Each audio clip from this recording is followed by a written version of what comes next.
que me estaba besando mi jefe y esto no debe de ocurrir. ¿Le dio su aprobación, su consentimiento? Totalmente seguro. No puede reaccionar en ningún momento. ¿Le cogió la cabeza con fuerza? Con una fusividad de yo no poder reaccionar. Es como dar un abrazo, como dar... Es que en ese momento es algo totalmente espontáneo. ¿Qué tal están? Buenas tardes. Luis Rubiales se sienta en el banquillo año y medio después de su polémico beso a Jenny Hermoso. Él está acusado de agresión sexual y de coacciones y hoy ha tenido la oportunidad de explicarse ante el juez. Rubiales lo niega todo, dice que aquel beso fue consentido, que le preguntó a la futbolista y que ella le dio permiso. Incluso ha llevado a un experto en lectura de labios, María Catón. Sí, ese perito visionó ese fragmento del vídeo que no duraba más de 2 segundos y ha confirmado que sí que se pudo leer en los labios de Luis Rubiales que le pedía permiso para darle ese beso. Lo que no ha podido corroborar es lo que contestó la jugadora, puesto que estaba de espaldas a la cámara. Hoy hemos visto a Luis Rubiales tranquilo, con una declaración muy bien preparada en la que ha negado todo ese tipo de coacciones y ha confirmado que ese beso sí que fue consentido. Y hoy también hemos asistido a un choque de trenes en el Consejo de Ministros a cuenta del salario mínimo. Al final, María Jesús Montero gana la batalla a Yolanda Díaz. Así que quienes cobren el salario mínimo van a tener que pagar el IRPF. Y lo más sorprendente es que Yolanda Díaz no sabía nada de esto. Ella dice que se ha enterado por la prensa. Lucía Fernández. Y eso a pesar de que han estado juntas esta mañana, pero Yolanda Díaz dice que no ha habido ni comunicación ni debate previo sobre esta cuestión, que se ha enterado poco antes de la rueda de prensa y ha dejado claro que está en contra de la medida. Pero lo más llamativo ha sido el choque en público entre los dos sectores del gobierno, con réplicas de la portavoz y gestos de la vicepresidenta. El SMI sube 50 euros, una buena noticia para 2,5 millones de trabajadores. Pero por primera vez aquellos que lo reciban van a tener que pagar el IRPF y atención porque esto afecta a 2 de cada 10 trabajadores. Es que tenemos un fiscal general del Estado que su práctica se parece mucho a la de un delincuente común. Núñez Feijóo carga de esa forma contra el fiscal general por haber borrado deliberadamente los mensajes que podrían incriminarle. Lo ha dicho desde el Congreso ante su grupo parlamentario y a muy poquitos metros de Pedro Sánchez, que también hoy ha reunido en una sala contigua a diputados y senadores socialistas. Sánchez no ha dicho ni una sola palabra sobre el fiscal. Insiste en que va a agotar la legislatura. Cuando nos insulten, vamos a responderles de buenas maneras. Que ellos pidan elecciones. Que nosotros vamos a seguir gobernando hasta 2027. ¿Cuál es la estrategia del fiscal general? Pues invalidar el registro de su despacho. Allí es donde la Guardia Civil se incautó de su teléfono móvil y ahora el Tribunal Supremo debe decidir si ese registro se ajustó o no a la legalidad. Pedro Callejas. Sandra, si se anula el registro, la causa quedaría muy tocada e incluso abocada al archivo, pero si no se anula, ocurriría lo contrario, sería un espaldarazo a la instrucción que está llevando aquí en el Tribunal Supremo el juez del caso, Ángel Luis Hurtado. Aún así, el fiscal general podría tirar por una última vía, la del Constitucional. Hoy se ha comenzado a juzgar uno de los primeros escándalos de corrupción por la compra de material sanitario durante la pandemia. El fiscal pide 9 años de cárcel para Luis Medina y 15 para Alberto Luceño por el caso de las mascarillas. Si todos los rehenes no son devueltos el sábado a las 12, creo que es buena hora, cancelaría el acuerdo y se desataría el infierno. Ultimátum a Hamás para que liberen de una vez por todas a los rehenes que siguen cautivos. Esta amenaza de Donald Trump ya está teniendo efecto. Hamás, que ayer mismo anunció que congelaba la liberación de rehenes, dice ahora que va a seguir con el canje que estaba previsto. La Unión Europea mueve ficha para no quedarse fuera de la carrera por la inteligencia artificial. Hoy anuncia que se van a movilizar unos 200.000 millones de euros de inversión pública y privada. En Estados Unidos, Elon Musk ofrece unos 100.000 millones por OpenAI, por la empresa dueña del chat GPT.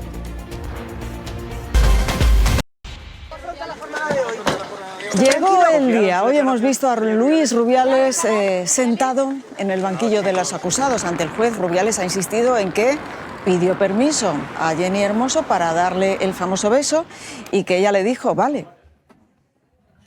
Le pregunté si puedo darte un besito y me dijo, vale. Eso es lo que ocurrió. ¿Le dijo besito o piquito? ¿Cuál Bueno. de esas dos expresiones le dijo según su versión? En aquel momento no lo recordaba, pero es evidente que lo que dije es un besito. Bueno, ya han escuchado ustedes a Luis Rubiales, acusado de agresión sexual y de coacciones. Se enfrenta a 2 años y medio de cárcel. También estaban hoy citados otros 3 cargos de la Federación de Fútbol acusados de presionar a Jenny Hermoso. Rubiales ha llevado al juicio a un experto en lectura de labios para demostrar, María Catón, que aquel beso fue consentido.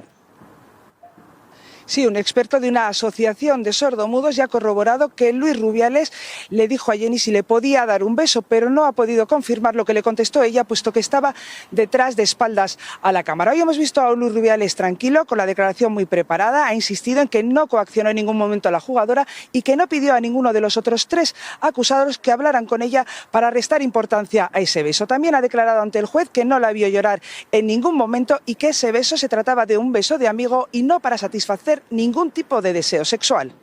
Imagen futbolística polémica, la del tocamiento de una jugadora del Barça a otra jugadora del Español. Este es el controvertido momento. Después de un forcejeo, Mapi León toca con la mano los genitales de Daniela Caracas. ¿Qué ha pasado hoy? Pues que el Español ha denunciado ese hecho y la jugadora está estudiando si también lo denuncia. Por parte del Barça, Eduardo Siles, el Barça ha emitido un comunicado. Sandra, la jugadora del Barça, niega todo, dice que no hubo tocamiento ni intención y que simplemente le tocó la pierna después de un encontronazo para decirle ¿qué te pasa? Cree que todo es una campaña para dañar su imagen. Ahora, aunque no haya denuncia, la Fiscalía puede actuar, pero más adelante la víctima sí debe denunciar para que el procedimiento continúe. Y con toda esta polémica, muchos se han acordado de otra imagen, cuando Mitchell le tocó los testículos a Valderrama en un partido en el Bernabéu, allá por el 91. Entonces la imagen dio la vuelta al mundo. Hoy se ha aprobado la subida del salario mínimo interprofesional y por segunda semana consecutiva ha salido a explicarlo la vicepresidenta Yolanda Díaz. El martes pasado también consiguió aprobar Díaz su medida estrella de la reducción de la jornada laboral. Esta vez hay una novedad importante porque Hacienda va a obligar a tributar por primera vez por el salario mínimo. Ahí el pulso lo ha ganado María Jesús Montero, pero lo más llamativo de todo esto es cómo lo ha explicado Yolanda Díaz y cómo le corrige Pilar Alegría delante de las cámaras. He hablado esta mañana con María Jesús Montero, me he sentado a su lado, no digo en el Consejo de Ministros, sino en una comisión interministerial que tuvimos antes. También estaba el ministro Agustín Duy y conversamos todos los días, pero digo la verdad, nos hemos enterado por la prensa y por ustedes. En fin, es lo único que le puedo decir. Me refiero a los hechos. Eso no es así, dice Pilar Alegría, contradice a Díaz, que está explicando ahí a los periodistas que no se había debatido sobre el asunto y que ella se había enterado por la prensa. Lucía Fernández, hoy ha quedado todavía más que patente esa bronca interna que hay entre PSOE y Sumar. Ya veníamos días atrás viendo esas diferencias entre Trabajo y Hacienda, pero hoy ha sido muy evidente en la sala de prensa del Consejo de Ministros, no solo por lo que hemos escuchado de la vicepresidenta Yolanda Díaz, que dice que no ha habido ni comunicación ni debate previo sobre esta cuestión, o por la medida que luego ha defendido, sino por cómo ha sido esa rueda de prensa. Ha habido momentos muy llamativos, muy incómodos, por ejemplo, cuando la ministra portavoz, sin que nadie le preguntara, cogía el micro, intervenía para defender también la postura del PSOE, a lo que Yolanda Díaz respondía con gestos. Desde luego ha sido una rueda de prensa que deja una imagen insólita aquí en la Moncloa y que en cierto modo opaca la subida del salario mínimo. Acción, reacción. En vista de lo que ha pasado, Sumar ha anunciado que va a hacer todo lo posible en el Congreso de los Diputados, Raúl Marqueta, para evitar que quienes cobren el salario mínimo paguen el IRPF. Sí, reacción inmediata. Van a registrar una ley aquí en el Congreso para evitarlo. Lo que nos dicen es que la intención es hacerlo lo antes posible. No hay una fecha exacta porque insisten en que se acaban de enterar de esa decisión de la ministra de Hacienda a la que le piden que rectifique. Hoy en privado en Sumar insisten que en esto hasta el PP, hasta el Partido Popular está de acuerdo con ellos. Así que advierten, o el PSOE se mueve o el PSOE cambia, o si no, que no cuenten con Sumar. Vamos ahora al grano. Esto que van a ver es todo lo que tenemos que saber de la subida del salario mínimo, todos los detalles. 50 euros. Esto es lo que les va a subir el sueldo a quienes cobren el salario mínimo interprofesional. ¿Y en cuánto se queda entonces? Pues sube hasta los 1.184 euros divididos en 14 pagas. El SMI ha ido evolucionando con el paso del tiempo. En los últimos 7 años se ha incrementado en 450 euros. Afectará a unos 2,5 millones de trabajadores de todos los sectores y tanto se tienen jornada completa como parcial. Hasta ahora los que lo cobraban estaban exentos de pagar el IRPF, pero con esta subida al 20% por primera vez le va a tocar pagar. Por ejemplo, a un trabajador soltero y sin hijos le van a retener hasta 300 euros al año. Pero si tienes pareja y un hijo menor de 3 años, no pagas.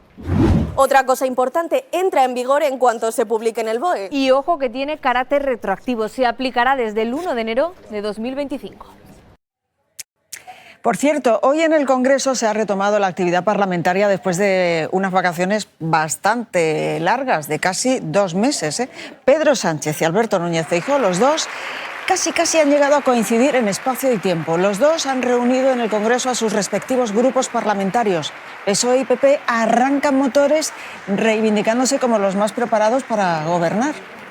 Vamos con más titulares. Sobre el caso de las filtraciones de los datos del novio de Ayuso, Pedro Callejas, el Tribunal Supremo tiene que estudiar si el registro del despacho de Álvaro García Ortiz fue o no fue legal. Sandra, lo piden tanto la Abogacía del Estado como la Fiscalía. Ambos consideran que ese registro que se produjo en la sede del Ministerio Público fue totalmente desproporcionado. Si consiguen que se anule ese registro, entonces la causa podría quedar muy cerca del archivo porque fue en ese registro donde se clonó el teléfono móvil de Álvaro García Ortiz. Por tanto, si no se anula, por el contrario, si no se anula, entonces la investigación que está llevando a cabo aquí el juez Ángel Luis Hurtado pues sería avalada. De todas formas, el fiscal general cuenta con una última baza, una última vía, el acudir al Tribunal Constitucional, donde, recordemos, hay mayoría progresista. Gallego, sobre el fiscal general del Estado. Sí, Sandra, Feijóo le ha llamado delincuente común al fiscal general del Estado. Garriga, de Vox, ha dicho que cada día tenemos un caso más grave de corrupción. Pedro Sánchez ha evitado valorar las revelaciones del último informe de la UCO de la Guardia Civil desde la rueda de prensa del Consejo de Ministros. Pilar Alegría ha dicho que el Gobierno mantiene la confianza absoluta en el fiscal general. Ya ha arrancado el juicio de las mascarillas. El fiscal pide 9 años de cárcel para Medina y 15 para Luceño, además de una multa de 5 millones para Luceño y 450.000 euros para Medina. Están acusados de los delitos de estafa y falsedad documental. Según el fiscal, hincharon los precios y se llevaron además una comisión de 6 millones de euros. Hoy sus defensas han intentado demostrar que el Ayuntamiento de Madrid no se sintió estafado. El juicio se va a prolongar hasta el próximo 26 de febrero. La crisis en Oriente Próximo está ahora mismo en uno de sus momentos más frágiles. Ahí tienen a los familiares de los rehenes israelíes protestando de nuevo anoche para exigir que regresen los suyos. Desde Estados Unidos, Trump lanzaba a Hamás este ultimátum. Si todos los rehenes no son devueltos el sábado a las 12, creo que es buena hora, cancelaría el acuerdo y se desataría el infierno. Hamás tiene hasta el sábado para liberarles. Eso es lo que dice Trump. Y los terroristas de Hamás han tomado ya nota. Yanira Gómez, cuéntanos. Sí, Hamás afirma que su anuncio da tiempo a los mediadores para presionar a Israel y que cumpla el acuerdo. El grupo palestino denuncia, entre otros, que Israel no está permitiendo la entrada de casas móviles, tiendas ni suficiente combustible. Mientras el Gabinete de Seguridad israelí define qué postura tomará y el ejército está en alerta máxima por el posible colapso de esta tregua, el ministro de Finanzas aboga por cortar el agua y la luz en Gaza y anexar territorio por cada rehén herido. Pues en medio de este panorama, Trump recibe hoy al rey Abdalá de Jordania, que igual que Egipto, pues se niega a recibir a los casi 2 millones de personas que Trump quiere expulsar de Gaza. José Ángel Abad, Trump sugiere que si Jordania y Egipto no aceptan a los gazatíes, se les podría cortar las ayudas.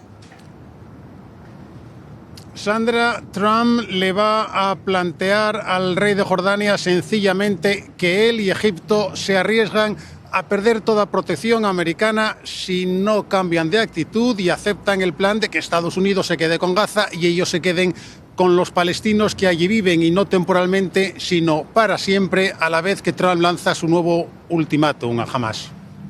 Hoy el rey Felipe VI, en un acto en Madrid, se ha mostrado partidario de reforzar las relaciones entre España y Estados Unidos.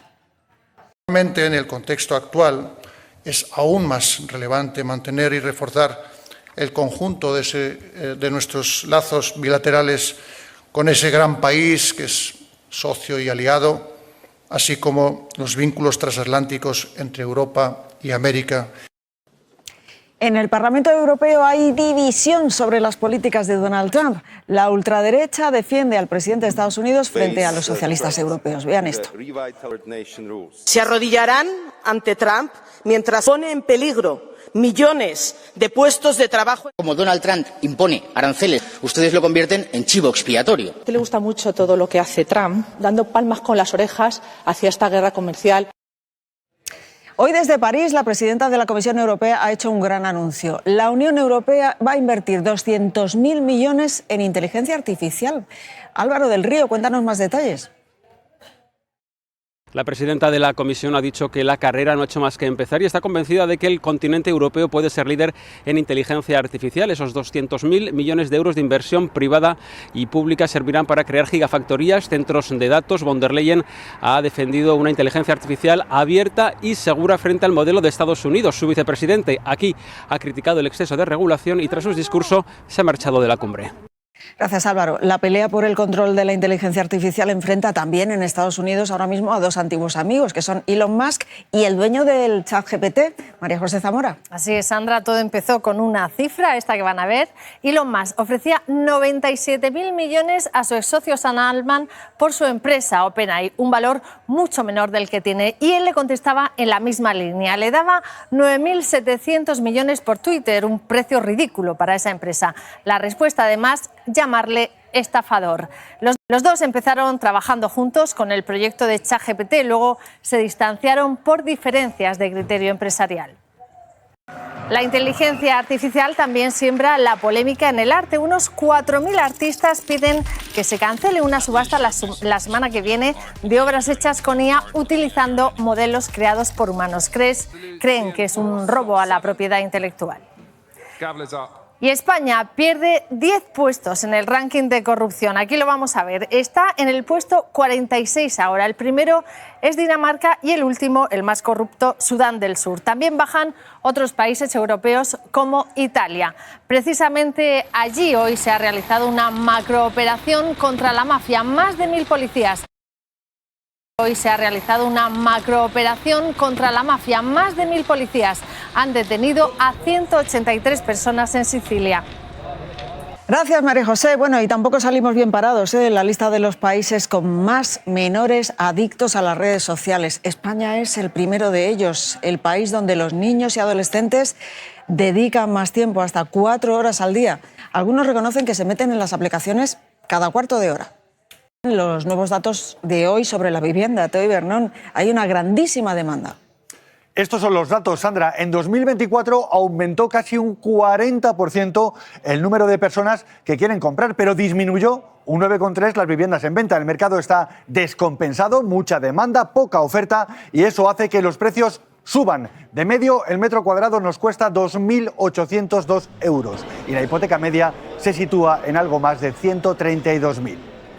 Sigue batiendo récords. Ayer la onza alcanzó los $2.940, la mayor subida desde 1979. El oro es un valor refugio tradicional al que los inversores recurren durante los momentos convulsos. Y sigue el enfrentamiento entre el presidente de Ryanair y Pablo Bustinduy, debido a la multa que el Ministerio de Consumo ha puesto a varias compañías por cobrar el equipaje de mano. Michael O'Leary llamó a Bustinduy ministro loco comunista y este hoy ha respondido. Ninguna campaña de presiones y ningún insulto me va a amedrentar en esa tarea. Voy a defender la aplicación de la normativa y de los derechos de los consumidores españoles. Apenas media hora después, el presidente de Ryanair convocaba a la prensa y a sus insultos a Bustinduy añadía el de payaso e incluso lo utiliza como reclamo para vender billetes. La realidad es que faltan casi 6.000 especialistas en nuestro país y en algunos lugares la situación es muy preocupante. En Melilla, por ejemplo, el Colegio de Médicos denuncia que no hay oncólogos. David Granados, precisamente allí, esta semana murió un chico de 25 años porque no recibió a tiempo un diagnóstico de cáncer. El joven fue trasladado a Granada porque aquí en Melilla no hay tratamiento paliativo. Tampoco tuvo la oportunidad de recibir un diagnóstico temprano de su cáncer gástrico. Su caso ha destapado las carencias de un sistema sanitario incapaz de atender a la población de Melilla. Los melillenses se sienten ciudadanos de segunda, con una de las peores ratios de médicos por habitante de Europa y, junto con Ceuta, la esperanza de vida más baja de España. De un bebé, eso siempre es una alegría, ¿verdad? Pero cuando ocurre en un pueblo donde no había nacido nadie desde hace más de 18 años, eso es una buenísima noticia. El milagro se llama Ayub y ha nacido en Vega de Villalobos, un pequeñito pueblo de Zamora que tiene solo 91 habitantes censados. La noticia ha corrido como la pólvora en el grupo de WhatsApp que comparten los vecinos. Bueno, les dejo ya con los deportes. Andri Riguero, aquí está para contárselo. Gracias, hasta mañana. ¿Qué tal están? Buenas tardes. Escándalo en el fútbol femenino. La jugadora del Español, Daniela Caracas, denunció que Mapi León le había tocado sus partes íntimas en el derbi catalán. Pero la jugadora del Barça lo ha negado. Todo quedó grabado por las imágenes, por las cámaras, así que aquí las tienen. Era el minuto 15 de la primera mitad entre el Español femenino y el Barça cuando la azulgrana Mapi León, tras chocar con Daniela Caracas, mira hacia abajo y con la mano derecha toca a la colombiana en sus partes íntimas. Imágenes que, según Mapi León, a través de un comunicado demuestran que lo que toca es la pierna. Para la zaragozana no hay ningún tocamiento de zona íntima, ni mucho menos, insisto, dice, es un simple lance del juego. En el Español no lo ven así y hablan de un gesto que vulnera la intimidad de nuestra jugadora, algo en lo que hoy se han ratificado. Estaremos al lado de nuestra jugadora, estaremos al lado de Daniela. Era inadmisible que Daniela, que es la víctima, recibiera insultos por las redes, proporcionarle todos los servicios que necesite y también dejarle respirar para que pueda tomar conciencia, para que pueda decidir qué camino quiere seguir, y en ese camino es donde nosotros estaremos. Mapi León, que esta mañana no ha hecho declaraciones al llegar al entrenamiento del Barcelona, también rechaza en el texto las acusaciones del Español. En ningún momento, asegura, vulneré ni tuve intención de vulnerar la intimidad de mi compañera de profesión Daniela Caracas. Y Luis Rubiales se ha sentado en el banquillo 1 año y medio después de su beso a Jenny Hermoso. Rubiales ha reconocido que se equivocó, pero ha insistido que el beso fue consentido. Dice que le preguntó a la futbolista y que ella le dio permiso. Y les contamos ahora la historia de un nadador de 97 años, de Paco Domínguez, ganador de 4 medallas en el Campeonato de España Máster. Comenzó a nadar con 70 años y ya no concibe su vida sin hacerlo.